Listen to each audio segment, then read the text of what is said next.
Hi guys. Okay, so first, talking about the videos and their primary messages. I really liked the videos done, especially by Professor Welsh and his grad students.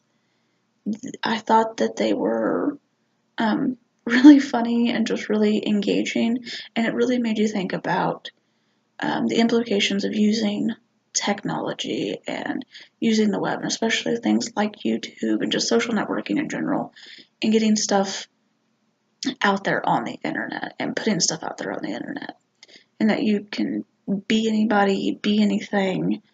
It's kind of scary, but it's also kind of cool because it lets us embrace different parts of ourselves.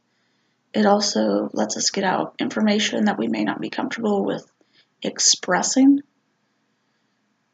to someone's face, whereas this is kind of just talking to yourself, which can also be a little uh, disturbing to some people. Um, I think, as far as implication goes, for me as a future teacher, I could use it to get to my students, but I think the bigger thing to be aware of is what my students are seeing online and how things on YouTube and on other social networking sites become so popular. And I need to be prepared that one day everything might be fine, and then the next day there's this new craze because it's just hit um, the web and like went viral. So I think, and some things are good, some things are bad. So I think it's something we as as future teachers, need to prepare for. Uh, The next thing was the podcast. I listened to Prepare Our Kids for Life, Not Standardized Tests. It's a TED Talk done by Ted Dintersmith, and he discusses how schools are not really teaching life skills, that they're not relevant to life, a lot of them. And that's definitely the educational program I grew up in.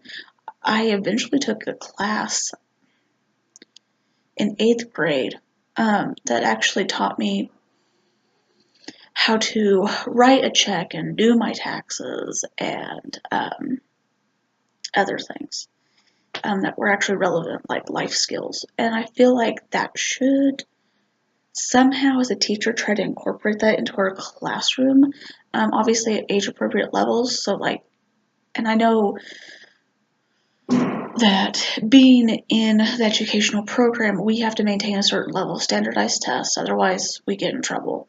And we have to make sure our kids learn certain things. But I think also as an educator, we need to make sure that we're teaching our students hygiene. We're teaching our students how to write checks. We're teaching our students how to do their taxes and try to incorporate it at age appropriate levels.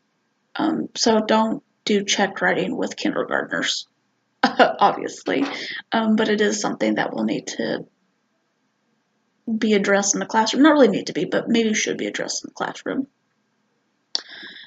Uh, and as far as podcasts or wikis or stuff being used like that in the classroom, I think that it's okay.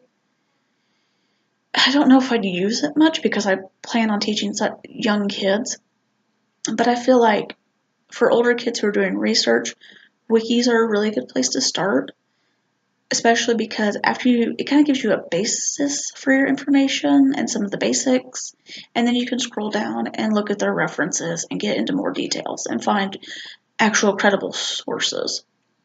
So I think they're a really helpful place to start.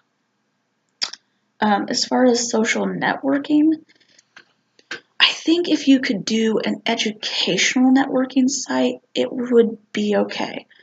But I do have problems with Facebook and Twitter and other social networking sites like that coming into my classroom or being used in classrooms because there's so many dangers. I actually watched it myself when I was in high school. We had a girl who, in my graduating class, who wasn't very popular. And so they made a social they made a group page on Facebook, and it was calling this girl a whore. And I was appalled. Not that I was good friends with this girl or even liked her. It was just, we just sort of knew each other in passing, and that was it. I really didn't have any feelings towards her. But I was overly appalled that there was actually this group on Facebook about this girl. And I mean, it's just the idea that bullying is everywhere and can be so close to home. And as we saw in Professor Walsh's videos, even one of his grad students was studying hatred online, because it's not face to face. It can be anonymous. It can be whoever you want. And kids have committed suicide over this.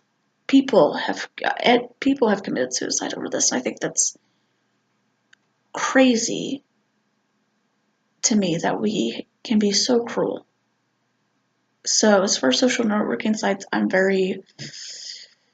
be very concerned, and if I ever would do it,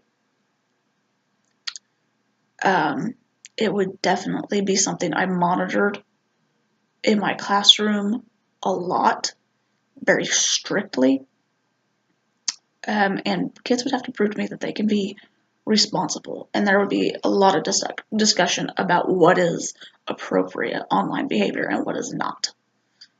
The next thing is the social bookmarking. So I use Pinterest. I love Pinterest. Pinterest is my favorite. There's an app on my phone, and I pin stuff all the time. And I do like using social bookmarking sites because it can be saved, the storage is infinite, you can access it anywhere.